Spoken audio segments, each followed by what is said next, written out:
الحمد لله وكفى وسلام على عباده الذين اصطفى أما بعد فأعوذ بالله من الشيطان الرجيم بسم الله الرحمن الرحيم ألف لام ميم ذلك الكتاب لا ريب فيه هدى للمتقين الذين يؤمنون بالغيب ويقيمون الصلاة ومما رزقناهم ينفقون والذين يؤمنون بما أنزل إليك وما أنزل من قبلك وبالآخرة هم يوقنون أولئك على هدى من ربهم وأولئك هم المفلحون وقال تعالى وقرن في بيوتكن ولا تبرجن تبرج الجاهلية الأولى وأقمنا الصلاة وآتينا الزكاة وأطعنا الله ورسوله إنما يريد الله ليذهب عنكم الرجس أهل البيت ويطهركم تطهيرا واذكرن ما يتلى في بيوتكن من آيات الله والحكمة إن الله كان لطيفا خبيرا وقال تعالى كنتم خير أمة أخرجت للناس تأمرون بالمعروف وتنهون عن المنكر وتؤمنون بالله صدق اللہ العظیم. محترم دوستو اور معزز پردہ نشین خواتین، اللہ جل جلالہ عمن والہ کا بڑا ہی احسان ہے، بڑا ہی فضل ہے کہ اس اللہ نے ہمیں ایمان جیسی عظیم الشان نعمت عطا فرمائی ہے جو ہمارے لیے دنیا اور آخرت کا سب سے قیمتی سرمایہ ہے. دنیا میں لوگ سونے چاندی کو اور مال پیسوں کو سرمایہ سمجھتے ہیں، اس کے ملنے پر خوشی ہوتی ہے، چھوٹنے پر رنج، غم، صدمہ، افسوس ہوتا ہے. یا ان سونے چاندی اور پیسوں سے بنی ہوئی، اس سے خریدی ہوئی جو چیزیں ہیں، ان چیزوں کو لوگ سرمایہ سمجھتے ہیں. زمین کو، جاگیر کو، فلیٹ، مکان، دکان، کار، سواریاں، یہ بھی اللہ کی نعمتیں ہیں جس میں کوئی شک نہیں ہے، لیکن یہ ایسی چیزیں ہیں کہ یہ زائل ہونے والی، ختم ہونے والی ہیں. اس کا نفع عارضی ہے، جس کو خود اللہ جل جلالہ عمن والہ نے فرمایا وَمَا الْحَيَاةُ الدُّنْيَا إِلَّا مَتَاعٌ. کہ دنیا کی زندگی کچھ بھی نہیں ہے مگر وہ متاع ہے. اور متاع کہتے ہیں لغت میں استعمال کر کے پھینکی ہوئی چیز. ٹیشو پیپر استعمال کر لیا، پھینکا ہے، وہ ہے متاع. ایک پلیٹ کو، پلاسٹک کی پلیٹ ہے، استعمال کر کے اس کو پھینک دیا، وہ ہے متاع. اللہ اس دنیا کے بارے میں فرما رہا ہے وَمَا الْحَيَاةُ الدُّنْيَا إِلَّا مَتَاعٌ. جیسے ان چیزوں کو آدمی استعمال کر کے چھوڑ دیتا ہے، نظر التفات اس طرف نہیں کرتا، ضرورت پر استعمال کر لیتا ہے اس کو، ایسے دنیا کی ہر چیز کو بوقت ضرورت، بقدر ضرورت، بوقت ضرورت، بقدر ضرورت استعمال کریں گے. اس کی گنجائش ہے، اجازت ہے، اس کی ترغیب ہے. بلکہ بوقت ضرورت کھانے کی ترغیب ہے اللہ کی طرف سے، پینے کی ترغیب ہے، کپڑا پہننے کی ترغیب ہے، سر چھپانے کے لیے گھر بنانے کی ترغیب ہے. باہر میدان میں رہنے کو نہیں کہا، تدبیر کرے اور اپنا رہنے کا گھر بنا لے. ضروریات میں شامل کیا اس کو، روٹی، کپڑا، مکان، اس کو ضروریات میں شامل کیا. سواری اور نکاح، جو انسان کی 5 بنیادی ضرورتیں بتائی فقہا نے، روٹی، کپڑا، مکان، سواری اور نکاح. مرد اس کے لیے عورت، عورت ہے اس کے لیے مرد. یہ بنیادی ضروریات ہیں، اس کی ترغیب دی ہے اللہ نے. کوئی آدمی کھانا نہ کھائے، بھوک سے مر جائے تو خودکشی ہے، گنہگار ہے. پانی نہ پیوے، پیاس سے مر جاوے، خودکشی ہے، گنہگار ہے. سر چھپانے کا گھر نہیں، دھوپ سے مر جاوے، گنہگار ہوگا. اس کی ترغیب ہے، لیکن بوقت ضرورت، بقدر ضرورت. ضرورت کے درجے میں یہ دنیا دین کے لیے مددگار بنے گی. آدمی کو کھانا ملا ہے، نماز میں جی لگے گا، اسی لیے علماء نے لکھا کہ ایک طرف بھوک زیادہ لگی ہوئی ہے، دوسری طرف نماز کا تقاضا ہے، تو 2-4 لقمے کھا لیں پھر نماز پڑھیں، جلدی جلدی تھوڑا سا کھا لیں پھر نماز پڑھیں۔ ایک مرتبہ حضرت مولانا الیاس صاحب رحمۃ اللہ علیہ کا قصہ پڑھا کہ میوات میں گئے تھے چند علماء کے ساتھ، رات دیر ہو گئی پہنچنے میں، عشاء کی نماز بھی باقی تھی، حضرت مولانا میاں صاحب نے لکھا ہے۔ تو کسی نے کہا کہ بھائی جلدی جلدی نماز پڑھ لو پھر اطمینان سے کھانا کھا لیتے ہیں۔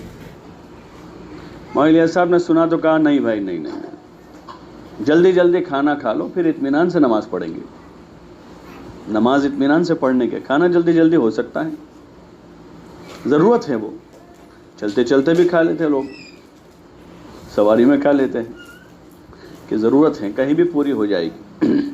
لیکن جو مقصد زندگی ہے ہمارا، مقصد زندگی ایمان اور عمل، یہ مقصد زندگی، اس کو مقصد بنا کر کرنا ہوگا، جلدی جلدی میں نہیں ہوگا، وہ عجلت سے وہ نہیں ہوگا، اس کو مقصد بنا کے کرنا ہوگا، کیونکہ مقصد زندگی وہ ہے۔ تو یہ جو مادی اور ظاہری نعمتیں ہیں وہ بھی اللہ کی نعمتیں ہیں، اس میں کوئی شک نہیں، لیکن اصلی جو سرمایہ ہمارے پاس، جو سب سے قیمتی نعمت اور سب سے قیمتی دولت ہمارے پاس ہے، وہ ایمان ہے۔ حکایت صحابہ میں حضرت شیخ رحمۃ اللہ علیہ نے ابتدا میں ہی صحابہ کے دین کے خاطر مشقتوں کا برداشت کرنا ایک باب باندھا ہے، اور اس میں ان کے ایمان کے خاطر مشقتوں کے واقعات لکھے ہیں، جس میں حضور صلی اللہ علیہ وسلم ازواج مطہرات میں اس وقت مکے میں صرف حضرت ام المومنین حضرت خدیجہ بنت خویلد رضی اللہ عنہ صرف ہیں آپ کے ساتھ، آپ کی بیٹیاں ہیں اور آپ کا خاندان اور آپ کے چند صحابہ جنہوں نے آپ کے ہاتھ پر مکے میں اسلام قبول کیا ہے۔ ان لوگوں نے جو مشقتیں اٹھائی ہیں وہ صرف ایمان کی حفاظت کے خاطر ہیں۔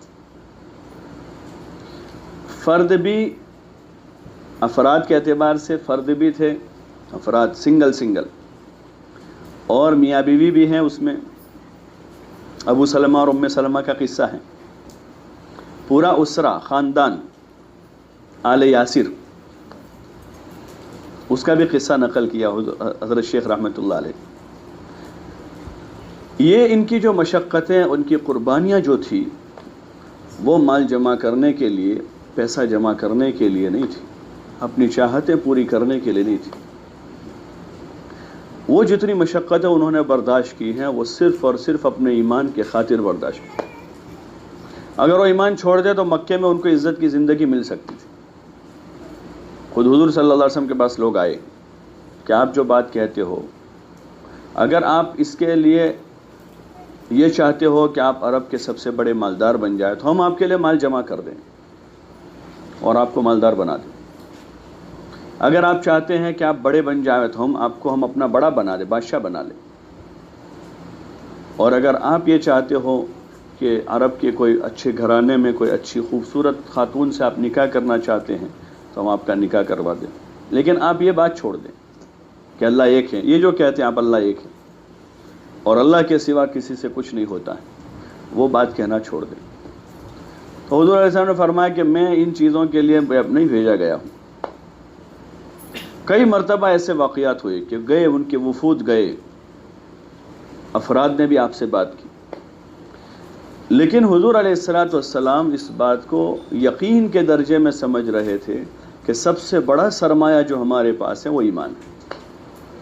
اس کے خاطر مال چھوڑ دیا، اس کے خاطر چودراہٹ چھوڑ دی، اس کے خاطر دنیا کی نعمتیں اور دنیا کی راحت و آرام کی زندگی آپ نے قربان کر دی، اور اس ایمان کے خاطر اور اس ایمان کی دعوت کے خاطر حضور علیہ السلام امام الانبیاء والمرسلین ہونے کے باوجود، اور اتنا بڑا آپ کا رتبہ اور اتنا بڑا آپ کا مقام، اتنا بڑا آپ کا درجہ کہ اللہ کے بعد آپ کا مقام ہے، ساری انسانیت میں سب سے افضل ہیں آپ، اور خاندان کے اعتبار سے سب سے بڑے خاندان کے فرد ہیں دنیا میں، امام الانبیاء والمرسلین، لیکن ساری مشقتیں جھیل رہے ہیں، برداشت کر رہے ہیں، لوگ کڑوی کسیلی سنا رہے ہیں، لوگوں کی طرف سے تانے مل رہے ہیں، لوگ الزام لگا رہے ہیں، کوئی آپ کو جادوگر کہہ رہا ہے، کوئی آپ کو شاعر کہہ رہا ہے، کوئی آپ کو مجنون بتا رہا ہے، کوئی آپ کو پاگل کہہ رہا ہے، کوئی کہہ رہا ہے کہ یہ وہ آدمی ہے جس نے ہمارے خاندانوں میں تفریق پیدا کر دی، میاں کو بیوی سے جدا کر دیا، بیوی کو میاں سے جدا کر دیا، بچوں کو ماں باپ سے جدا کر دیا. یہ سارا آپ کے کانوں پر پڑ رہا ہے روزانہ. لوگ تدبیریں کر رہے ہیں آپ کو ختم کرنے کی، آپ سن رہے ہیں، لیکن آپ اپنی بات پر جمے ہوئے ہیں، کیونکہ آپ کو اس بات کا یقین ہے کہ ہمارے پاس جو نعمت ہے ایمان کی، وہ سب سے بڑی چیز ہے. دنیا میں دیکھتے ہیں، دنیا کی چیزوں کے خاطر خاندان مشقتوں میں پڑے ہوئے ہیں، پیسوں کے لیے، زمینوں کے لیے، جاگیروں کے لیے، پراپرٹیوں کے لیے، اور مختلف قسم کے دنیا کے اسباب کو حاصل کرنے کے لیے افراد بھی، گھرانے بھی، خاندان بھی، گاؤں بھی، ضلع بھی، صوبے بھی، ممالک بھی، پورا ملک سب طرف سے ٹینشن میں. زمین کا جھگڑا ہے، یہ ہماری زمین ہے، وہ کہہ رہے ہماری زمین ہے، اور پورا ملک اس کے لیے ٹینشن میں، بچہ ٹینشن میں. زمین کا جھگڑا ہے، وہ ملک کہہ رہا ہے کہ ہمارا حصہ ہے، وہ کہہ رہا ہے ہمارا حصہ ہے. تو زمینوں کے خاطر، جائیدادوں کے خاطر اور اپنی ذاتی چاہتوں کے خاطر تو لوگ دنیا میں قربانیاں دے رہے ہیں. لیکن ہم سوچیں کہ اللہ نے ہمیں اتنی بڑی نعمت سے نوازا، ایمان کی نعمت سے، اس ایمان کی حفاظت کے خاطر ہم اس ایمان کے لیے کیا کر رہے ہیں. اسی لیے حکایت صحابہ لکھی گئی کہ امت کو پتہ چلے کہ ایمان کتنا بڑا سرمایہ ہے، جس کے لیے حضور علیہ السلام بنفس نفیس آپ قربانی دے رہے ہیں. آپ کی بیوی ام المومنین حضرت خدیجہ الکبریٰ رضی اللہ عنہا، جو بڑی ذہین و فتین اور تاجرہ عورت ہے اور مالدار خاتون ہے اور بڑی ذہین ہے، تجارت کا ذہن رکھتی ہے، وہ حضور صلی اللہ علیہ وسلم کے ہاتھ پر اسلام جس دن قبول کیا، آپ کے ہاتھ میں ہاتھ دیا اور کلمہ پڑھا لا الہ الا اللہ محمد الرسول اللہ، اس دن سے اس سرمایے کے خاطر، اپنے ایمان کے خاطر حضور صلی اللہ علیہ وسلم کے ساتھ لگی رہی، دن رات. اس کے لیے جو حال آیا، رات کے اندھیرے میں، دن کے اجالے میں، وہ حال افراد کی طرف سے ہو، مجموعے کی طرف سے ہو، ہر حال میں حضور صلی اللہ علیہ وسلم کے ساتھ جم کر کھڑی رہی، بلکہ آپ کو ہمت دیتی رہی. سب سے پہلے جو دلاسا دیا ہے، حضور علیہ السلام کی ہمت بندھائی ہے، وہ حضرت خدیجہ رضی اللہ عنہا. جب آپ پر پہلی وحی آئی اور جس میں آپ کو حکم دیا ایھا المدثر قم فانذر وربک فکبر، آپ صلی اللہ علیہ وسلم گھر واپس آئے تو حضرت خدیجہ رضی اللہ عنہ نے آپ کو ہمت دلائی. ہاں، کہاں کہ اللہ آپ کو ضائع نہیں کرے گا، اللہ آپ کو ضائع نہیں کرے گا، اس لیے کہ آپ میں بڑی خوبیاں ہیں. ہمت دلائی، اور اس دن سے لے کر اپنی وفات تک برابر حضور صلی اللہ علیہ وسلم کے ساتھ لگی رہی، آپ کی فکروں میں، آپ کی محنت میں، پورے یقین کے ساتھ، اور اپنی ساری چاہتوں کو قربان کر دیا. اپنی ساری چاہتوں، ان کے سامنے حقیقت تھی کہ ایمان کا سرمایہ، ایمان ہے ہی سے ایسی چیز، جب ایمان دل کی گہرائیوں میں اترتا ہے تو دنیا کی بے ثباتی نظر آتی ہے. پھر دنیا کے کھلونوں کے پیچھے، دنیا کے کپڑوں کے پیچھے، اور دنیا کے زیوروں کے پیچھے، اور دنیا کے معمولی ساز و سامان کے پیچھے زندگیاں لوگ ضائع نہیں کرتے. یہ تو سارے کھلونے ہیں. جیسے بچے اپنے کھلونوں سے کھیلتے ہیں، بچے کھلونوں سے کھیلتے ہیں، ان کو پتہ نہیں ہے، ہوش نہیں ہے ان کو اپنی زندگی کے ایام اور اپنی زندگی کے گھڑیوں کی قیمت کا پتہ نہیں ہے. اس لیے وہ میدان تلاش کرتے ہیں کھیلنے کے لیے، اور چھوٹے ہوتے ہیں تو کھلونے تلاش کرتے ہیں گھر میں. ایسے انسانوں میں سے جن مردوں عورتوں کو اپنی زندگی کی قیمت کا پتہ نہیں ہوتا، ان کے کھلونے ان بچوں سے تھوڑے بڑے ہوتے ہیں، ان کے کھلونے کچھ الگ ہوتے ہیں. کپڑے ہیں، جوتے ہیں، سونے چاندی کے زیور ہیں، قسم قسم کے برتن ہیں، گھر سجانے کے مختلف قسم کے اسباب ہیں. آج دیکھیں ہماری ماں بہنوں کا کتنا بڑا وقت اپنے گھر سجانے میں، اور اپنے گھر کی زیب و زینت میں، اور کپڑوں میں، اور جوتوں میں، اور اس کی شاپنگ میں، اور سونے چاندی کے زیوروں میں، اور غیر ضروری چیزوں میں کتنا وقت ضائع ہو رہا ہے. غیر ضروری چیزوں میں. ٹھیک ہے، جیسے میں نے ابتدا میں عرض کیا کہ ضرورت کا اللہ نے حکم دیا ہے، لیکن بقدر ضرورت، بوقت ضرورت. اس سے زائد ہے اس کا حکم نہیں ہے. جو اللہ سے غافل کر دے، جو اللہ کی عبادت سے غافل کر دے، جو اللہ کی یاد سے غافل کر دے، جو دین کی محنت سے غافل کر دے، جو دنیا اللہ کی یاد سے، اللہ کی عبادت سے، اللہ کے دین کی محنت سے ہمیں غافل کر دے، وہ دنیا ہمارے لیے عذاب ہے، وہ مصیبت ہے. جو مقصد سے ہٹا دے ہم کو، جو مقصد سے ہٹا دے. جیسے ایک ڈرائیور گاڑی چلا رہا ہے، اپنی لائن پر سیدھا جا رہا ہے، تو چاہے کتنی خوبصورت سے خوبصورت چیز یا کتنی قیمتی چیز، اگر اس کو اس کے مقصد سے غافل کر دے تو اس کے لیے خطرہ ہے، آگے ایکسیڈنٹ ہے اس کے لیے. چاہے وہ کروڑوں روپے کی چیز ہو، اس کی جان کو خطرہ ہے. وہ کروڑوں روپے کی چیز چھوڑ دی جائے گی.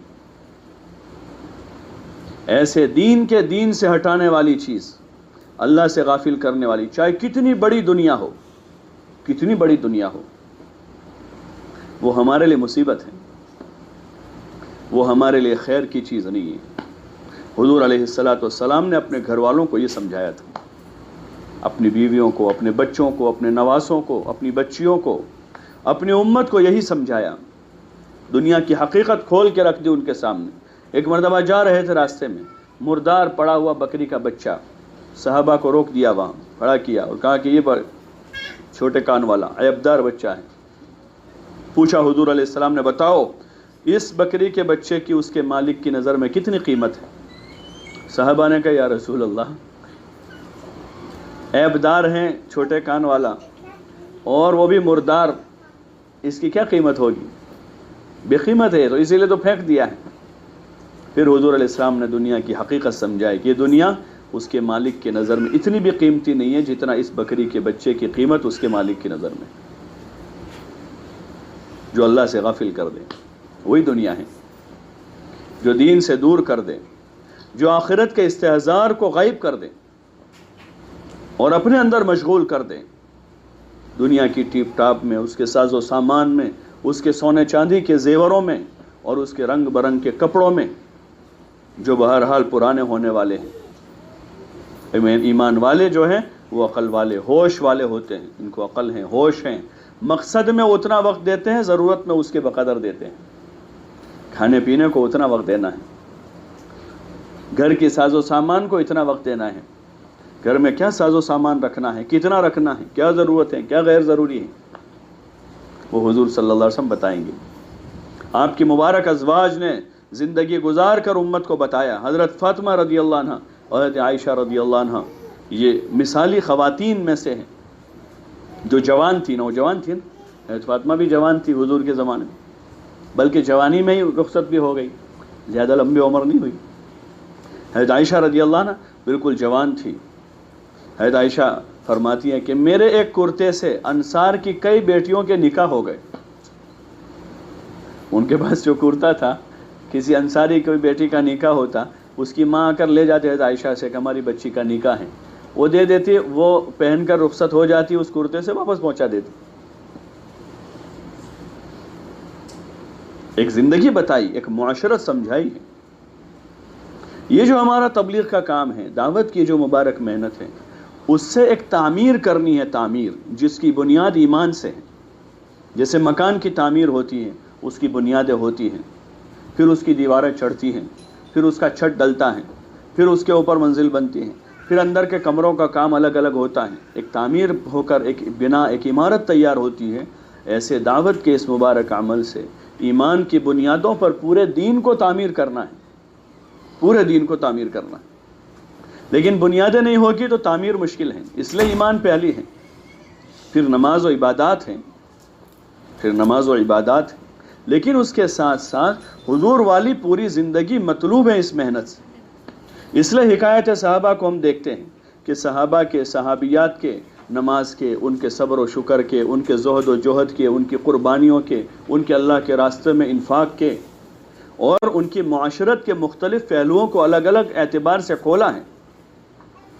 اور اسی لیے اس کو کہا گیا کہ مسجدوں میں بھی اس کو پڑھا جاوے اور مسلمان کے ہر گھر میں فضائل کی ان کتابوں کو پڑھا جاوے، تاکہ مسلمانوں کے بچوں میں، مسلمانوں کی عورتوں میں اور نوجوان بچیوں میں سب میں وہ جذبات پیدا ہو جو جذبات حضور صلی اللہ علیہ وسلم کے ازواج اور آپ کی بنات طیبات رضوان اللہ تعالی علیہن اجمعین کے اندر تھے، وہ جذبات پیدا ہو۔ عورتوں کے وہ جذبات بنے جو ام سلمہ کا جذبہ تھا کہ اسلام کے خاطر اپنا بچہ چھوڑنا پڑا تو بچہ کتنی محبت ہوتی، اپنی چھوٹی سی اولاد ہے، چھوٹا سا بچہ ہے، کتنی محبت ہوتی، اور اپنا وطن، اپنا گھر بار، اپنے ماں باپ سب کو چھوڑنا پڑا، لیکن ہجرت کر کے گئی وہ۔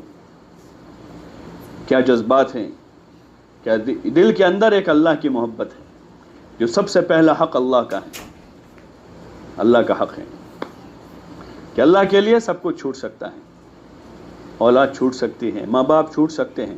آج دنیا میں لوگ چھوڑ رہے ہیں، ایسی بات نہیں ہے۔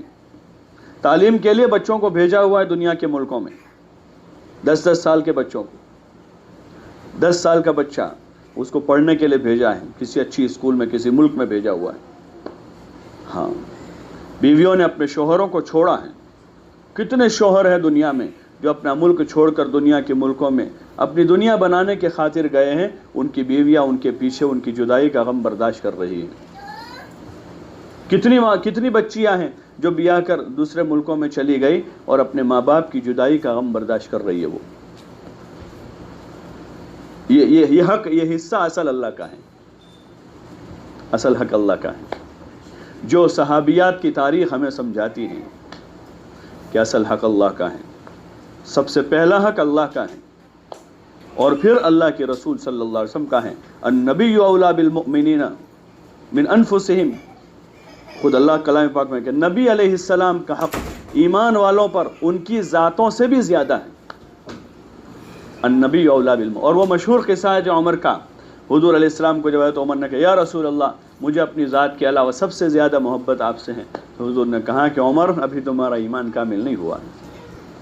پھر جب کہا کہ یا رسول اللہ اپنی ذات سے بھی زیادہ محبت آپ کی ذات سے ہے، تب پھر حضور نے کہا الآن یا عمر کہ اب تمہارا ایمان کی تکمیل ہو رہی ہے۔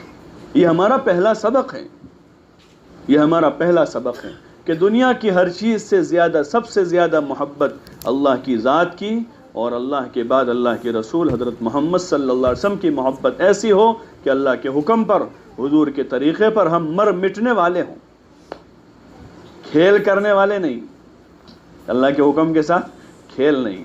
کبھی مرضی میں آئی تو پڑھ لی، آئی نہیں آئی تو چھوڑ دی، کبھی کسی کے شادی میں چلے گئے تو 2-3 نمازیں چھوٹ گئی، کبھی ٹہلنے چلے گئے تو عشاء فجر غائب ہو گئی، ایسے نہیں۔ یہ تو ایک کھیل ہے، محبت کا خالی دعویٰ ہے۔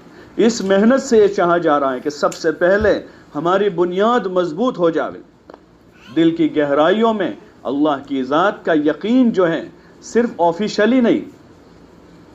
ایک نظام ہوتا ہے نا، ایک نوکر اپنے آقا کا کام کرتا ہے، وہ ایک رابطہ ہوتا ہے، ایک ضابطہ ہوتا ہے، ایک ضابطہ ہوتا ہے، درمیان میں محبت نہیں ہوتی، پیسوں کی وجہ سے کام ہوتا ہے، ایسے نہیں، بلکہ اللہ کی ذات سے محبت کر کے کہ اللہ ہمارا رب ہے، وہ ہمارا خالق ہے، وہ ہمارا مالک ہے، عدم سے ہمیں اس نے وجود دیا ہے، ہم تو کچھ نہیں تھے، اس نے اپنے کرم سے پیدا کیا ہے، اس نے اپنا فضل کیا اور زندگی میں ہزاروں نعمتوں سے نوازا ہے۔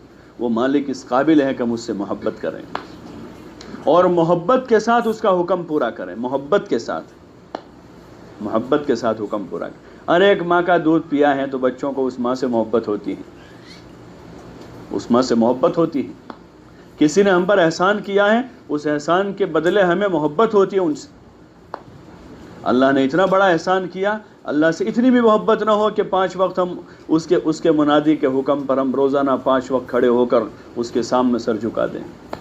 اتنی محبت سے بلا رہا ہے حی علی الصلاۃ، حی علی الصلاۃ، حی علی الفلاح، کتنی محبت سے پکار رہا ہے۔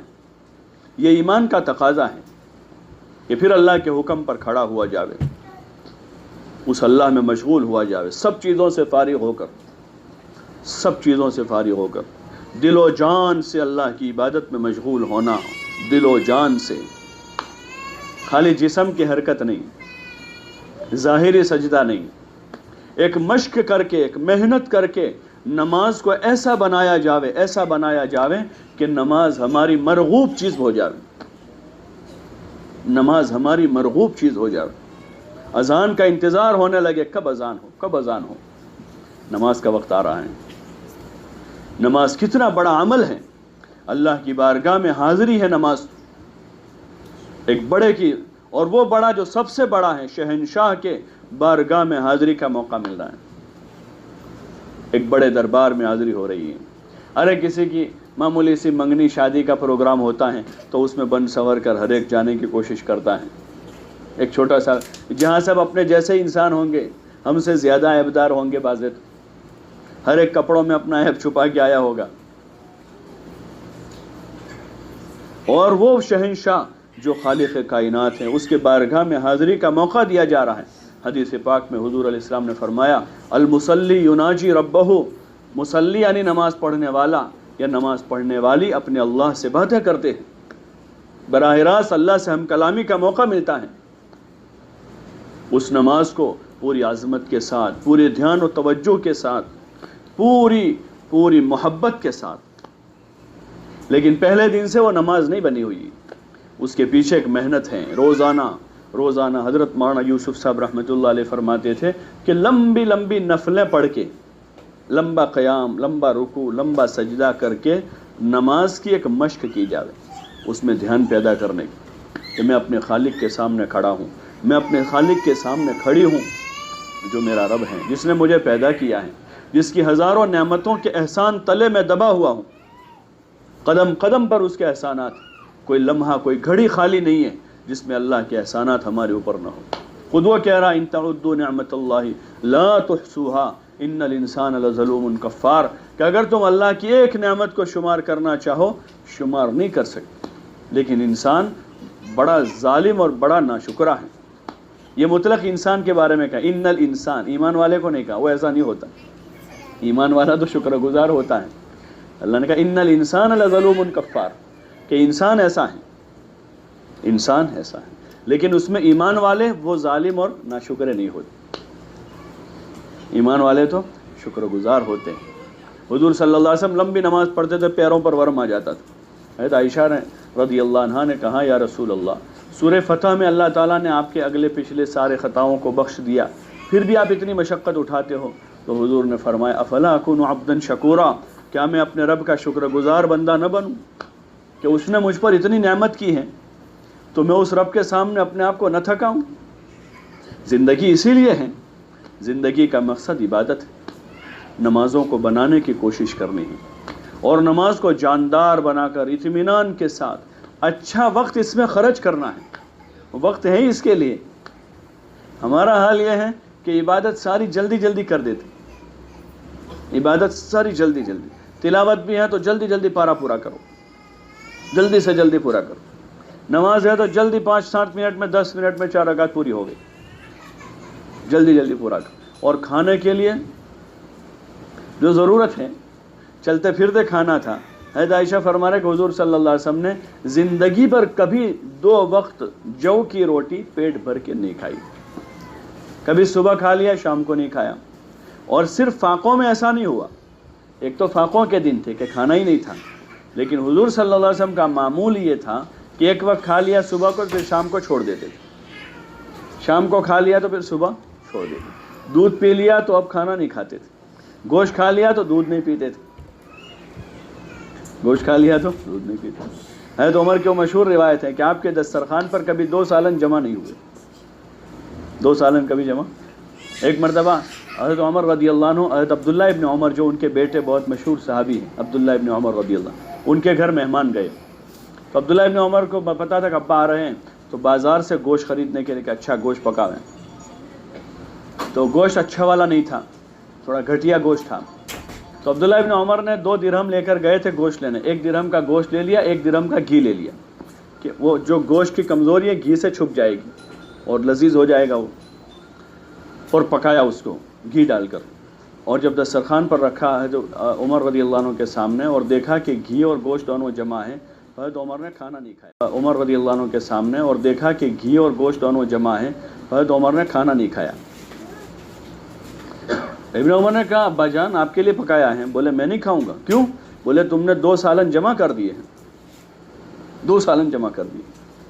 انہوں نے کہا کہ ابا جی میں تو 2 درہم لے کر گوشت لینے گیا تھا, 2 درہم والا نہیں ملا, ایک والا تھا تھوڑا گھٹیا تھا, تو دوسرے درہم کا گھی لیا ہے, کوئی زیادہ خرچہ نہیں کیا ہے, وہی پیسہ لگایا. بولے نہیں تم نے 2 سالن جمع کر دی, میں تمہارا کھانا نہیں کھاؤں. تو ضرورتیں اتنی آسانی سے پوری کر لیتے تھے, لیکن عبادتوں میں دیکھیں ایک سے بڑھ کر ایک. ان کے دن کے اعمال, ان کے راتوں کے اعمال, رات کی عبادت, تہجد, نفل اور دعائیں اور قرآن کی تلاوت اور اللہ کے سامنے رونا دھونا, اور دن میں محنت, مشقت, کھانوں پینوں کے پیچھے اور اپنی ضروریات کے پیچھے انہوں نے زندگیوں کو برباد نہیں کیا. سب سے بڑا بے وقوف ہے, حدیث میں حضور علیہ السلام فرما رہے ہیں العاجز من اتبع نفسہ ہواہا, من اتبع نفسہ ہواہا, کہ سب سے بڑا بے وقوف وہ ہے جو اپنی جی کی چاہتوں کے پیچھے زندگی پوری کر دے اور اللہ سے اچھی امید, وتمنى علی اللہ الامانی, اور اللہ سے پھر اچھی امید رکھے. اس دعوت کے مبارک عمل سے یہی چاہا جا رہا ہے کہ حضور علیہ السلام ازواج مطہرات, بنات طیبات و طاہرات اور حضرات صحابیات رضوان اللہ تعالی علیہم اجمعین والی وہ مبارک زندگیاں پھر دوبارہ ہمارے گھروں میں زندہ ہو جائے اور ہمارے گھر نمونے بن جاوے دوسرے لوگوں کے لیے. ہمارے گھروں کی زندگیاں نمونہ بنے, ہمارے گھر کی قالینیں نہیں, ہمارے گھر کی قالین نہیں, ہمارے اچھے اچھے زیور اور کپڑے نمونہ نہ بنے, بلکہ ہماری سادگی نمونہ بن رہی ہو, ہماری جفاکشی نمونہ بن رہی ہو, ہماری عبادت نمونہ بن رہی ہو, ہماری آپس کی محبتیں نمونہ بن رہی ہو, ہماری بچوں کی تربیت و نمونہ بن رہی ہو اور مثال بن رہی ہو کہ یہ ہیں ایمان والوں کے گھر, یہ اللہ والوں کے گھر, یہ ہیں حضور کا نام لینے والوں کے گھر. اور اللہ کا فضل ہے اس مبارک محنت سے آج ایسے گھرانے تیار ہیں دنیا میں جہاں سادگی اور جفاکشی اور اللہ کے راستے کی نقل و حرکت اور چھوٹے چھوٹے بچوں میں حضور کی سنتوں کا اہتمام اور چھوٹی چھوٹی بچیوں میں شرعی پردہ اور قرآن اور حدیث اور اعمال دین و اعمال دعوت, ایسے ہزاروں گھر ملیں گے آج دنیا میں کہ جن کے اوپر جاوے تو اوپر تک پورے. اب بابا و اجداد میں کوئی قرآن کی 2 سورتوں کا حافظ نہیں تھا, آج ان کی اولادوں میں 10 20 حافظ ہیں. اوپر ان کی نسل دیکھیں کہ کسی کے پاس شرعی پردہ تو دور کی بات ہے, سر پہ دوپٹہ نہیں تھا, آج ان کی بیٹیاں جو ہیں وہ شرعی پردے میں ہیں دنیا میں. یہ اس دعوت کے اثرات ہیں, اس محنت کے اثرات ہیں. جتنا ہم اس محنت کو اہمیت سے لیں گے اور اس کے مقاصد کو سامنے رکھیں گے, یہ صرف برکت کی چیز نہیں ہے, برکت تو دین کے ہر عمل سے اللہ دے گا, حصول برکت کے واسطے نہیں, بلکہ زندگی کی تعمیر کے لیے ہم ابھی سے ایک تعمیر کر رہے ہوں. جیسے بچہ چھوٹا ابھی تو 2-3 سال کا ہے, ماں باپ ایک نیت بناتے ہیں کہ ہمیں اس بچے کو ڈاکٹر بنانا ہے, اس بچے کو انجینئر بنانا ہے, اس بچے کو ہمیں ٹیچر بنانا ہے, اس بچے کو ہمیں سائنٹسٹ بنانا ہے, ایک نیت کرتے ہیں. ایسے بچہ پیدا ہوتے ہی ماں باپ کی پہلی نیت ہو کہ ہمیں اس بچے کو مسلمان بنانا ہے, اور صرف نام کا مسلمان نہیں, کام کا مسلمان بنانا ہے, کام کا مسلمان بنا. اس نیت سے اس کا نام رکھا جائے گا کہ ایسا نام رکھیں جو کوئی تاریخ میں بڑی کوئی شخصیت کا نام ہے, انبیاء کے نام ہیں, صحابہ کے نام ہیں, اس نام سے اس کو منسوب کریں گے. سب سے پہلے تو حدیث میں یہی تعلیم ہے, جب بچہ پیدا ہو تو اس کا اچھا نام رکھیں, اور اچھا نام اللہ کے نیک بندوں کا نام اچھا نام ہوتا ہے, جو اللہ کے نیک بندے ہیں, انبیاء ہیں, سب سے پہلے انبیاء ہیں, پھر صحابہ ہیں, پھر صحابہ کے بعد دیگر اور جو گزرے ہیں, اللہ کے نیک بندوں میں سے کسی نیک بندے کا نام رکھیں گے. دوسری جو ذمہ داری ماں باپ کے ذمہ کہی گئی تو اس کو اچھی تعلیم دیں گے. قوا انفسکم واہلیکم نارا کی تفسیر میں حضرت علی رضی اللہ عنہ نے یہی فرمایا کہ ان کو دین سکھاویں, ان کو اچھی تعلیم دیں گے, ان کو چلنا اٹھنا بیٹھنا سونا جاگنا سکھائیں گے, اس کا طریقہ بتائیں گے کہ کیسے سوئیں گے کیسے جاگیں گے. بچوں کی تربیت جو سب سے بنیادی کام ہے, اور وہ میاں بیوی کی ایک فکر کے بغیر تربیت نہیں ہو سکتی. میاں کسی سمت میں جا رہا ہے, بیوی کی فکر کوئی اور ہے, ان بچوں کی تربیت نہیں ہوگی. دونوں کی ایک فکر پر, ایک نقطے پر دونوں کا جمع ہونا کہ ہمیں اپنے بچوں کو مسلمان بنانا ہے. حضرت یعقوب علیہ السلام نے اپنی اولاد کو جمع کیا اپنے انتقال سے پہلے, حالانکہ وہ نبی تھے, اپنی اولاد کو جمع کیا, اپنے بچوں کو جو بعد میں جا کر نبی بنے, ان کو کہا ما تعبدون من بعدی, ان کو پوچھا ہاں، تم میرے بعد کیا کھاؤ گے یہ نہیں پوچھا، تم میرے بعد کہاں رہو گے یہ نہیں پوچھا، میرے بعد کیا کرو گے نہیں پوچھا، یہ پوچھا میرے بعد کس کی عبادت کرو گے۔ یہ نبیوں کی سوچ ہے کہ اپنی اولاد کو صحیح رخ پر ڈالنا، اولاد کی تربیت کرنا، یہ ماں باپ کی ذمہ داری ہے، بنیادی ذمہ داریوں میں سے ہے۔ ان کے کھانے پینے کی فکر کرنا ضرور ذمہ داری ہے، ان کے کپڑے لباس کی فکر، لیکن اس سے کہیں گنا زیادہ اپنی اولاد کی تربیت کی فکر، جو اس زمانے میں سب سے بڑا چیلنج ہے ماں باپ کے لیے، اس مادی دنیا میں، لیکن بہت آسان ہے، بہت ہی آسان ہے، مشکل کام نہیں ہے۔ بچوں کی اچھی تربیت کرنا مشکل نہیں ہے، بہت ہی آسان ہے۔ بس ماں باپ وہ بچوں کا عملی نمونہ ہے، ماں باپ عملی نمونہ، اور خصوصاً ماں، کیونکہ بچے کا زیادہ وقت ماں کے پاس گزرتا ہے۔ بچپنے میں ماں کی گود میں دن میں پتہ نہیں کتنے گھنٹے ماں کی گود میں گزارتا۔ آج کل تو گود تو چلی گئی، وہ ٹرالیاں آ گئی سب جگہ، جس گود میں پرورش ہوتی تھی۔ ماں کی گود ماں کی گود وہ تو تربیت گاہ تھی، اور ماں اس کو اٹھا کر اپنے سینے سے لگاتی تھی تو اس کے سینے کے اندر کا ایمان، اس کا تقوی، اس کا صبر، اس کا شکر منتقل ہوتا تھا، اس کے اوصاف و اخلاق منتقل ہوتے اس صحبت سے۔ ہمیشہ دنیا بھر میں کوئی بھی چیز جو منتقل ہوتی ہے کہیں دوسری جگہ پر، وہ صحبت سے منتقل ہوتی ہے، صحبت سے۔ آج ماں نے گود سے اتار دیا بچے کو، تھک گئی، وہ بچے کو گود سے اتار دیا، صحبت سے دور کر دیا، اس کو پتہ نہیں کہاں بھیج دیا۔ اس کو 3 سال کی ابھی عمر ہے، پتہ نہیں بچہ کہاں دن گزار رہا ہے، 3.5 سال کی عمر ہے اور KG میں ہے، سینئر اور جونیئر میں۔ جو وقت اس کو اپنی ماں کے پاس گزارنا، ایک مومن ماں کے پاس گزارنا تھا، ایک حیا والی ماں کے پاس گزارنا تھا، ایک صبر و شکر والی ماں، یہ اس کے ٹاپک تھے ابھی پڑھنے کے۔ اس بچے کو ابھی اس کے جو پڑھنے کے ٹاپک تھے وہ یہ تھے کہ یہ بچہ ایمان کا کلمہ پڑھتا، یہ بچہ صبر و شکر کے سبق پڑھتا، یہ بچہ اپنی ماں سے حیا کا سبق سیکھتا، یہ اس کے ٹاپک تھے بنیادی۔ لیکن مادیت کے غلبے نے دنیا کی دھن سوار ہوئی اپنے بچے کو کچھ بنانے کی، تو اس بچے کو بھیج دیا کہیں اور، کسی اور کی صحبت میں دے دیا۔ اس بچے سے اب امید نہیں کی جا سکتی، یہ ہمارا نہیں ہے، ہاں نسلاً نسباً ہمارا ہے، لیکن وہ فکر ہماری نہیں ہوگی۔ اس لیے بنیادی ضرورتیں، گھر کی جو تعلیم ہے اور مستورات کا جو بنیادی کام ہے وہی ہے گھر کی تعلیم۔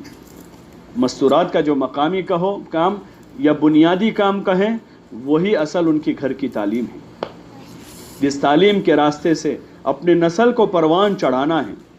گھر کی تعمیر ہے، وہ تعلیم کوئی برکت کے واسطے 10-15 منٹ کا ایک عمل نہیں ہے، یہ تعلیم گھر کی تعمیر ہے کہ اس گھر میں بچہ پیدا ہوا ہے، میاں بیوی کی تعلیم ہو رہی تھی، اب بچہ شریک ہوا ہے، اب یہ بچہ اس تعلیم میں شریک ہو کر اس تعلیم کے راستے سے بچہ اللہ کا ولی بنے گا، یہ بچہ حضور علیہ الصلوۃ والسلام کی سنتوں کا محافظ بنے گا، یہ بچہ اپنے دین کا صحیح ترجمان بنے گا، اور یہ بچہ اپنے گھر سے نکل کر دنیا کے ملکوں میں جا کر دنیا کے نادانوں کو حضور صلی اللہ علیہ وسلم کا مبارک طریقہ سمجھائے گا، جو گھر کی تعلیم کے راستے سے تعمیر ہوتی ہے۔ اور اس کی بڑی ذمہ داری جو ہے ماں باپ دونوں پر ہیں، لیکن بنیادی جو ذمہ داری وہ ماں پر ہے۔ حضرت مولانا الیاس صاحب رحمۃ اللہ علیہ فرماتے تھے کہ ماں کی گود یہ بچے کا پہلا مدرسہ ہے، پہلا مدرسہ ہے۔ ماں کی گود سے اس کو حیا ملے گی، ماں کی گود سے اس کو صبر و شکر کے سبق ملیں گے، ماں کی گود سے اس کو سادگی ملے گی، سادگی جو ہمارے اسلامی معاشرت کا سب سے بڑا رکن ہے، سادہ زندگی۔ آج دنیا میں جتنی پریشانیاں ہیں اس کی سب سے پہلی بنیادی وجہ خواہشات ہیں، سادگی کے مقابلے میں خواہشات کو لایا گیا ہے۔ اسلامی معاشرت کا جز پاکی ہے، پاک رہنا، اس کے مقابلے میں ناپاکی کو فروغ دیا گیا ہے، ناپاک رہنے کو، نجس رہنے کو فروغ دیا گیا، اور بچوں کو بھی پیمپرز پہنا دیا۔ ٹھیک ہے سفر میں حاجت کے طور پر 2-4 گھنٹے کا سفر تھا پہنا، ابھی تو گھر میں 24 گھنٹے اس کو پہنا ہی رکھا ہے۔ علماء نے لکھا ہے، علماء نے، کہ شیاطین جو ہے ناپاکی پر آتے ہیں، شیاطین، جن اور شیاطین، ان کی خوراک وہاں ہے، تو وہ ناپاکی پر ہوتے ہمیشہ، جہاں ناپاکی ہوتی ہے۔ اس لیے حضور صلی اللہ علیہ وسلم نے دعا بتائی. حالانکہ اس زمانے میں ٹوائلٹ گھر میں نہیں تھا، جنگل میں جاتے تھے، لیکن کہا کہ وہ جنگل میں بھی جاوے تو وہاں جا کر جس جگہ جانا ہے وہاں داخل ہونے سے پہلے دعا پڑھے، اللہم انی اعوذ بک من الخبث. کیا دعا ہے؟ من الخبث والخبائث، کہ یہاں جو خبیث جنات اور خبیث شیطان جنیاں ہیں ان سے تو ہماری حفاظت فرمانا. وہ باہر تھا، ٹوائلٹ جنگل میں تھا، گھر میں نہیں تھا. پھر اس کو اٹھا کے لائے گھر کے کمپاؤنڈ میں، پھر اس کو لائے گھر میں، پھر اس کو لے آئے گھر کے کمرے میں. اب بتاؤ، سارے شیاطین تو وہیں پھر رہے ہیں اور سارے گھر ابھی متاثر ہیں، ہزاروں لوگ متاثر ہیں. کہ اس کا نسخہ بتایا تھا. ٹھیک ہے، اب تو اس کو پاک صاف رکھنا وہ اپنی جگہ ہے. ہمارا اسلامی معاشرہ ہے کہ پاک صاف رہنا، پاکی جو ہے اسلامی معاشرے کی بنیاد ہے. بچوں کو بھی پاک رکھا جائے، اس کے بڑے اثرات ہوتے ہیں. حضور علیہ السلام نے تو تاکید کی کہ باوضو رہیں. باوضو آدمی پر شیطان زیادہ اثر انداز نہیں ہوتا ہے. شیطان کے برے اثرات سے بچنے کا ایک نسخہ ہے کہ آدمی باوضو رہے.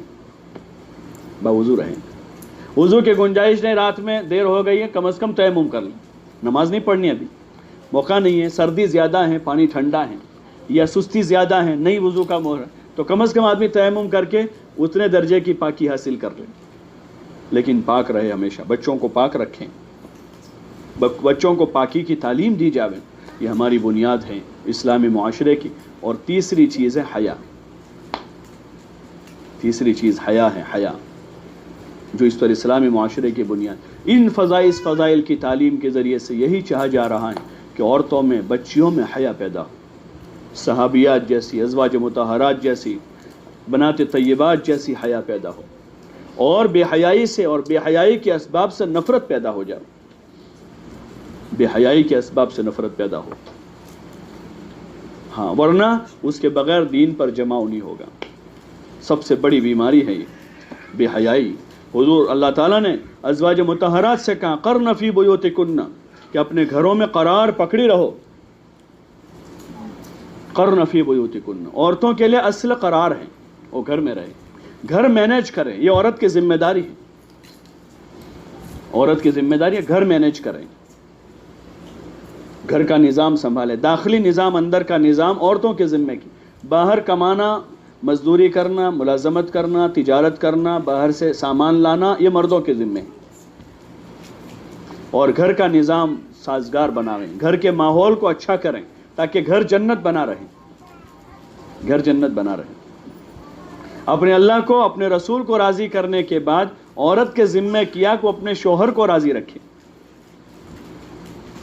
اللہ رسول کو راضی کرنے کے بعد اپنے شوہر کو راضی رکھے، اور اپنے رشتہ داروں کے ساتھ حسن سلوک کریں اپنے. اور وہ یکسو ہوگی تو سب کر سکے گی. اب جس کو یکسو ہو کر گھر میں اپنا کام کرنا تھا وہ گھر میں ہی نہیں ہے، وہ گھر سے باہر ہیں، تو وہ اپنی ڈیوٹی پورے طور پر نہیں نبھا سکے گی. وہ اپنے شوہر کو خوش نہیں رکھ سکے گی، وہ اپنے گھر والوں کے ساتھ حسن سلوک نہیں کر سکے گی. عورت کے لیے قرار پکڑنے کو کہا قرن فی بیوتکن. اور آگے کہاں لا تبرجنا تبرج الجاہلیت الاولی. اور جیسے دور جاہلیت میں عورتیں بن سور کر اپنے گھروں سے نکلا کرتی تھی، اس طرح تم مت نکلا کرو. اور اپنے گھر میں رہ کر کیا کرنا ہے تو کام بتلا رہے اللہ تعالیٰ. واقمنا الصلاۃ. آج کی عورت کہہ رہے ہیں ہم گھر میں رہ کر کیا کریں، ہم گھر میں کیا کریں، تو اللہ کہا واقمنا الصلاۃ. جو سب سے بڑا کام ہے ایمان کے بعد، نماز کو قائم کریں. نماز قائم کرنا صرف اپنی نماز پڑھ لینا نماز قائم کرنا نہیں ہے. اپنی نماز کی فکر کے ساتھ اپنے گھر کے مردوں، اپنے گھر کے بچوں بچیوں کی نماز کی فکر کریں تاکہ اقامت صلاۃ ہوں. وَآتِينَ الزَّكَاةَ. اور اللہ نے مال دیا ہے تو اپنے مال کی زکوٰۃ ادا کریں. وَأَطِيعْنَ اللَّهَ وَرَسُولَهُ. اور اپنے گھر میں رہ کر اللہ رسول کی تابعداری کریں. انما يريد الله ليذهب عنكم الرجس اهل البيت ويطهركم تطهيرا. کہ اللہ تعالیٰ تم کو گھر میں رکھ کر قید کرنا نہیں چاہتا ہے، بلکہ تم کو خوب پاک رکھنا چاہتا ہے کہ تمہارا دامن داغدار نہ ہو. خوب پاک رکھنا چاہتا. اور اگلا حکم دیا اللہ نے وَاذْكُرْنَ مَا يُتْلَى فِي بُيُوتِكُنَّ مِنْ آيَاتِ اللَّهِ وَالْحِكْمَةِ. اور اپنے گھروں میں رہ کر اللہ کی باتوں کی اور حضور صلی اللہ علیہ وسلم کی مبارک باتوں کی تعلیم کرتی رہو. آیات و حکمت کی باتیں. اس کو اپنے گھر میں رہ کر پڑھتی رہو، اس کا مذاکرہ کرتے. وذکرنا، تلاوت کا نہیں کہا، وذکرنا کا، وذکرنا ما یتلا فی بیوتکن من آیات اللہ والحکمہ، کہ اپنے گھر میں رہ کر یہ کام کرنا ہے.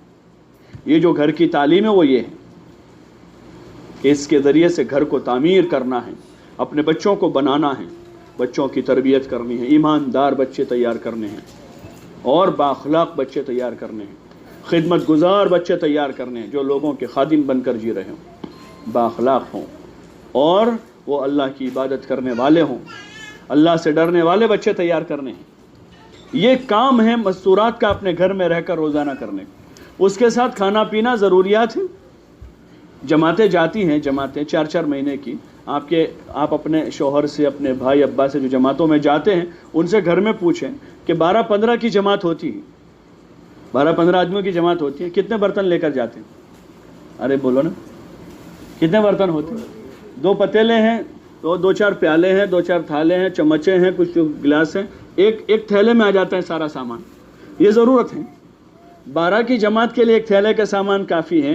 گھر میں 2 میاں بیوی اور 4 بچے، 6 کے لیے کتنا سامان کافی ہو جائے گا کہ ضرورت کے لیے اتنا کافی ہے. اور کتنی دیر میں کھانا پکتا ہے؟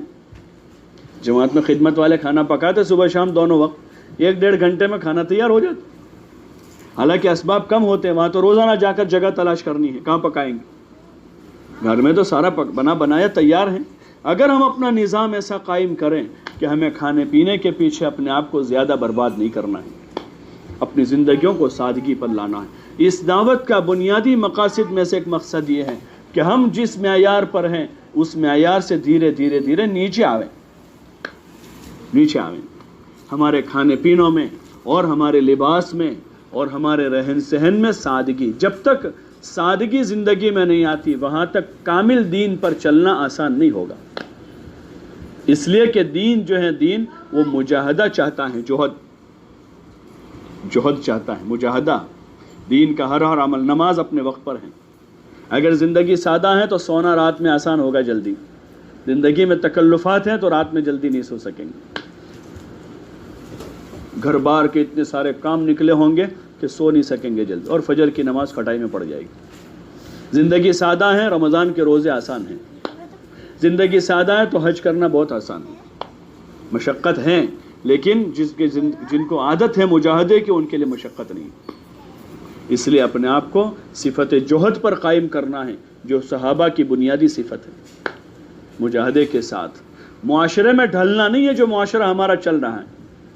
ہاں، دائی جو ہے نا، دائی وہ معاشرے کو تیار کرتے ہیں.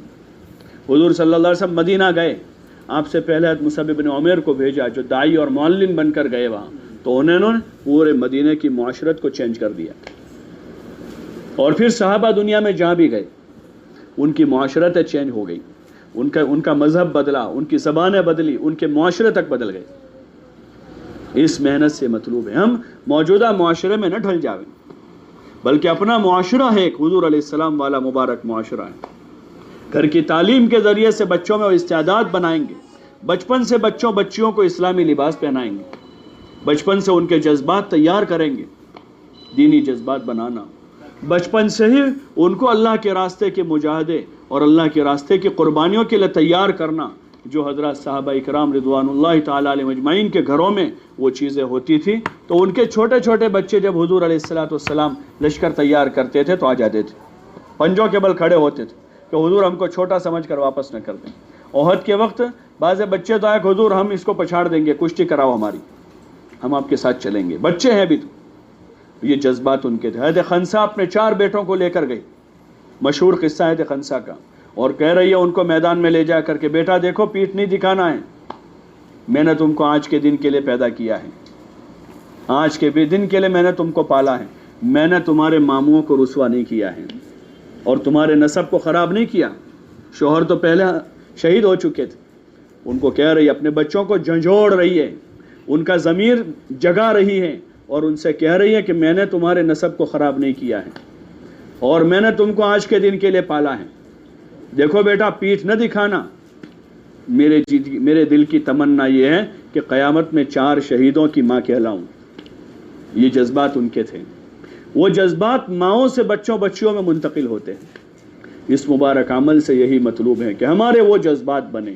یہ کیا دنیا کی فانی چیزوں کے پیچھے اپنا وقت ضائع کرنا، یہ عقل مندی کی چیز نہیں ہے. ٹھیک ہے ہم بقدر ضرورت کھا پی لیں گے، اپنی ضرورتیں پوری کریں گے، باقی اصل ہمارا مطلوب، ہمارا مقصود آخرت ہے. ہمارا مقصود آخرت ہے.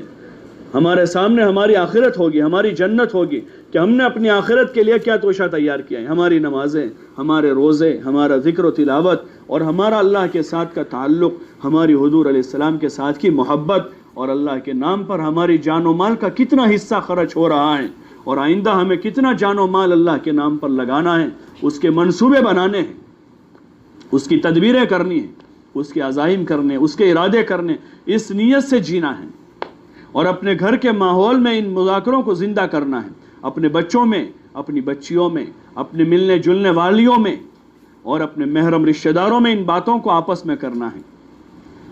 ہاں صرف دنیا کی باتیں گھر میں نہ ہو، بلکہ صبح شام اللہ کی یاد ہوں، اور آپس کی ہماری باتوں میں دین و دعوت کے مذاکرے ہوں.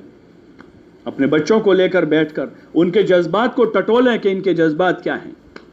ماں کے ذمے ہیں اپنے بچوں کے جذبات ٹٹولیں کہ ان کے جذبات کیا ہیں، نماز سے متعلق، ذکر و تلاوت کے متعلق، اللہ کی محبت سے متعلق ان کے کیا جذبات ہیں. ایک عملی تربیت جو چلتے چلتے، کھاتے کھاتے، پیتے پیتے اور گھر میں رہتے رہتے عملی ایک تربیت ہوتی ہے، جو فکر اندر ہوگی صبح شام کی چھوٹی چھوٹی باتوں کے ذریعے سے وہ ماں وہ فکر اپنے بچوں میں منتقل کر دے گی. حضور علیہ السلام کھانا کھا رہے ہیں، حضرت انس آپ کے ساتھ کھانا کھا رہے ہیں، الٹے ہاتھ سے کھا رہے تھے، حضور نے فوراً کہا بیٹا داہنے ہاتھ سے کھا لو، اللہ کا نام لے کر کھاؤ، اپنے آگے سے کھاؤ. کھاتے کھاتے کھانے کا طریقہ منتقل کر دیا. ایک مرتبہ جا رہے تھے، سواری پر سوار تھے، ابن عباس چھوٹے سے بچے تھے، ان کو اپنا ردیف بنایا، سواری میں اپنے پیچھے بٹھایا، اور پھر کہا بیٹا دیکھو جب بھی تم کو کوئی حاجت ہو نا تو اللہ ہی سے مانگو، اذا سألت فاسأل اللہ واذا استعنت فاستعن باللہ. بیٹا جب تمہیں مدد کی ضرورت پڑے نا، حالانکہ ابن عباس چھوٹے سے ہیں، چھوٹے بچے ہیں. ہمارا معمول کیا ہے، بیٹا دیکھو تم بھی کچھ بھی لینا ہو تو میرے پاس آ جانا، میں تم کو دے دوں گا، چاکلیٹ لینے ہے، ٹافی لینی ہے، یہ لینا ہے. حضور وہاں تعلیم دے رہے ہیں چھوٹے بچوں کا کہ بیٹا جب تمہیں مدد کی ضرورت پڑے تو صرف ایک اللہ سے مدد مانگو، جب تمہیں کوئی چیز لینی ہو تو اللہ ہی سے سوال کرنا. یہ طریقہ تعلیم ہے حضور علیہ السلام کا، یہ طریقہ ہے تعلیم کا. یہی حال تھا ازواج مطہرات کے گھرانوں میں کہ وہ دین کو منتقل کر رہے تھے. اس تعلیم سے اور محنت کے راستے سے مطلوب ہے. مستورات کا جو کام ہے اس میں بنیادی عمل ہے، اور تعلیم کے وقت تعلیم پوری کر کے کام پورا نہیں ہوا. 24 گھنٹے داعیہ بن کر اپنے گھر میں رہنا ہے.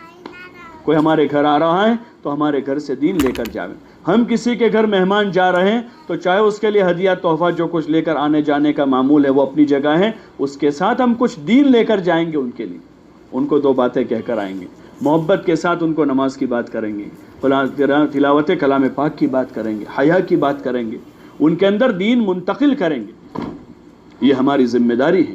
مردوں کے ذمے جیسے گشت اور اعمال ہیں، عورتوں کے ذمے اپنے گھروں میں رہ کر یہ کام ہے. اور اس کے ساتھ ہفتہ واری تعلیم ہے. ہر ہفتے جو تعلیم مستورات کی ہو رہی ہے اس میں خود اپنی ذات سے پابندی کرتے ہوئے ہفتے بھر جن بہنوں سے آپ کی ملاقات ہوئی اپنے ذاتی کام کاج سے، اپنی نسبت سے، اپنی رشتہ داری میں، ان بہنوں کو ہفتے بھر ان ملاقاتوں کے دوران مستقل ملاقاتوں کے لیے جماعتیں نہیں بنانی عورتوں کی، لیکن آپس میں ملنا جلنا تو ہوتا ہے. ایک محلے میں رہ رہے ہیں، ایک معاشرے میں جی رہے ہیں، تو اپنی ان ملاقاتوں کے دوران ان کو ترغیب دے کر آمادہ کر کے تیار کریں کہ ہمارے محلے میں فلاں جگہ ہفتہ واری تعلیم ہوتی ہے، اس میں آپ ہفتے میں 1 گھنٹے کے لیے تشریف لے آیا کریں. تو داعیہ بن کر رہیں. اگر 25 بہنیں جوڑنے والی ہیں، وہ بہنیں اگر صحیح فکر کرے گی 1-2 ہفتے میں 25 کی 50 ہو جائے گی. اور اگر وہ بہنیں داعیہ نہیں اپنی تعلیم میں شریک ہو جاتی ہے 25 کی 20 ہو جائے گی، 20 کی 15 ہو جائے گی. اس لیے جن بہنوں کو اللہ نے توفیق دی ہے اس عمل میں جڑنے کی، اللہ سے اس پر خوب شکر ادا کرتے ہوئے مزید اپنے اندر طلب پیدا کریں، فکر پیدا کریں، اور داعیہ بن کر رہیں. اپنے دین کی دعوت، اپنے دین کی اپنی عبادت اور اپنی ذمہ داریوں کو پورا کرتے ہوئے ہر حال میں ہمیں اپنے دین کی دعوت دینی ہے. گھر میں اپنے بچوں کو دعوت دیں، اپنی بہنوں کو دعوت دیں، اپنی اماں کو دعوت دیں، اپنے شوہر کو دعوت دیں، اپنے بھائیوں کو دعوت دیں، اپنے گھر کے اپنے محرم مردوں کو دعوت دیں. اپنی ملنے جلنے والی بہنوں سے، محلے کی بہنوں سے ملاقات ہوتی ہے وقتاً فوقت تو ان کو دعوت دیں. دین کی بات، دعوت کیا ہے؟ دین کی باتیں کرنا ہے. بہت سی ماں بہنوں کہ ہم کو دعوت دینا نہیں آتا ہے، ہم کیا کریں، کیسے بات کریں؟ تو باتیں کرنا شروع کریں، ایمان یقین کی، نماز کی فضیلت، روزے کی فضیلت، تلاوت کی فضیلت، ذکر کے فضائل، اللہ کی ملاقات کے فضائل، آخرت کی باتیں، جنت کی باتیں۔ اگر ہمارا ذوق کپڑے کی اور سونے چاندی کے زیوروں کی باتیں کرنے کا ذوق ہے تو جنت کے کپڑوں کی باتیں کریں، جنت کے زیوروں کی بات کریں، جنت کی نعمتوں کی بات کریں کہ جنت میں اللہ نے ایمان والوں کے لیے ایسی نعمتیں تیار کی ہیں، عورتوں کے لیے ایسا لباس ہے، ایسے زیور ہیں، ایسا حسن ہے اور ایسی وہاں کی نعمتیں ہیں، یہ اللہ نے جنت ہمارے لیے بنائی ہے۔ اپنے بچوں کو جنت سمجھاویں، ٹورزم کے اڈے سمجھاتی ہے نا وہ کہ فلاں جگہ وہ ہیں اور فلاں جگہ ایسا باغیچہ ہیں اور ایسا ہیں، مائیں اپنے بچوں کو جنت بتائیں کہ بیٹا اللہ نے جنت ایسی بنائی ہے، اس جنت میں ایسے مکان ہیں، ایسی گھاس ہیں، ایسا سونا، ایسے چاندی اور ایسی نعمتیں اللہ نے بنائی ہیں کہ جس کو کسی آنکھ نے دیکھا نہیں ہے، کسی کان نے سنا نہیں ہے۔ یہ مذاکرے ہیں، یہ دعوت کی باتیں، اعمال ایمان اعمال کی بات کے ساتھ مغیبات کا تذکرہ ہے۔ اور جہاں ڈرانے کا موقع ہے بچوں کو، ان کو قبر سے ڈراویں، حشر سے ڈراویں، حساب سے ڈراویں، بیٹا دیکھو تم پیسہ لے جا رہے ہو اور استعمال کرتے ہو، لیکن قیامت میں اللہ حساب لے گا اس، اگر اس کو فضول برباد کیا ہے تو قیامت میں جواب دینا ہو۔ تم پیسہ لے جاتے ہو، ٹھیک ہے اتنا پیسہ صدقہ کر دو تاکہ قیامت میں تم کو اس کا اجر ملے گا۔ حضرت شیخ رحمۃ اللہ نے اپنے آپ بیتی میں لکھا ہے کہ ان کے والد صاحب جو مولانا یحییٰ صاحب، وہ ان کو پیسہ دیتے تو ان کو دینے سے پہلے ان کی والدہ کو کہہ دیتے کہ آج میں اس کو اتنے پیسے دینے والا ہوں، تو ان کو دیتے، پھر وہ جہاں پیسے ملے والدہ پکڑ لیتی اور بٹھا کر ذہن بناتی کہ بیٹا تم پڑھ رہے ہو، ابھی پڑھائی کر رہے ہو، ایک کام کرو، تم کو پیسے ملیں اس سے تم فلانی کتاب خرید لو تاکہ تم کو پڑھنے میں کام لگے گی، اتنا پیسہ کسی فقیر کو دے دو، تمہاری طرف سے صدقہ ہو جائے گا۔ وہ اس طرح ذہن بناتے تھے، تربیت کرتے تھے ایسے، خالی ٹافیاں نہیں کھلائی بچوں کو، یہ تربیت تھوڑا ہے کہ ان کو صبح شام ٹافیاں کھلا دی، بلکہ ان کو تربیت کہ بیٹا تم اتنا پیسہ تمہارے پاس ہے تو اس پیسے کو صدقہ کرو، کسی فقیر کو دو، کسی غریب کی ضرورت پوری کرو، اپنی آخرت کا توشہ ابھی سے ان کی عادت بنے گی۔ یہ ہماری تعلیم کا مقصد ہے، اس لیے اس کی کوشش کریں، ہفتہ واری تعلیم کے حلقے کو بھی جماویں۔ مرد اپنے اعتبار سے فکر کریں گے، آپ بہنیں اپنے گھر میں رہتے ہوئے اس کی فکر کریں، تعلیم کے دن یاد دہانی کریں، ان بہنوں کو یاد دہانی کریں، تعلیم کا دن ہے، ان کو کہ آج تعلیم کا دن ہے، فلاں سے فلاں وقت میں تعلیم ہوتی ہے، تھوڑا اس وقت آپ فارغ ہو لو، اور اس کی کوشش کریں کہ ہمارے جس علاقے میں ہم رہ رہے ہیں، آباد ہیں، اس علاقے کے ہر گھر میں فضائل کی تعلیم شروع ہو جائے، کوئی گھر خالی نہ رہے۔ مردوں کے ساتھ ساتھ عورتوں کی فکر اگر ہوئی تو یہ کام آسانی سے ہو جائے گا، کوئی گھر نہیں چھوٹے گا انشاءاللہ۔ ماں بہنوں سے ہماری گزارش ہے کہ وہ اپنے گھر میں رہتے اس کی فکر کریں کہ کوئی گھر نہ چھوٹے، یہ بنیادی عمل ہے۔ پھر اس کے بعد بقدر ضرورت خروج ہے، ایک ماحول میں لانے کے لیے، ایک ماحول میں آنے کے لیے، دینی جذبات بنانے کے لیے، دعوت کا جذبہ بنانے کے لیے بقدر ضرورت عورتوں کو بھی نکالا جاتا ہے اپنے شوہر محرم یا محرم کے ساتھ 3 دن، پھر عشرہ ہوتا ہے، پھر چلہ ہوتا ہے، باہر ممالک میں 2 مہینے کی بھی جماعتیں جاتی ہیں، وہ بقدر ضرورت اس کے کوائف ہیں، ان کوائف کی رعایت کے ساتھ پھر اللہ کے راستے میں خود نکلنے کی کوشش کریں۔ دنیا میں گھومنے پھرنے کے لیے پتہ نہیں کتنی عورتیں ادھر سے ادھر پھر رہی ہیں، اگر ہم اللہ کے دین کو لے کر نکلنے کی نیتیں کریں گے تو ہمارا یہ نکلنا بڑا مبارک ہوگا، ہمارا یہ نکلنا بڑا قابل مبارکباد ہوگا۔ اللہ تعالیٰ اس پر ہماری بھی زندگیاں بنائے گا اور اللہ تعالیٰ ہمیں ذریعہ بنا کر دنیا کے ہزاروں لاکھوں انسانوں کی زندگیوں کے بننے کا ذریعہ بنا دے گا۔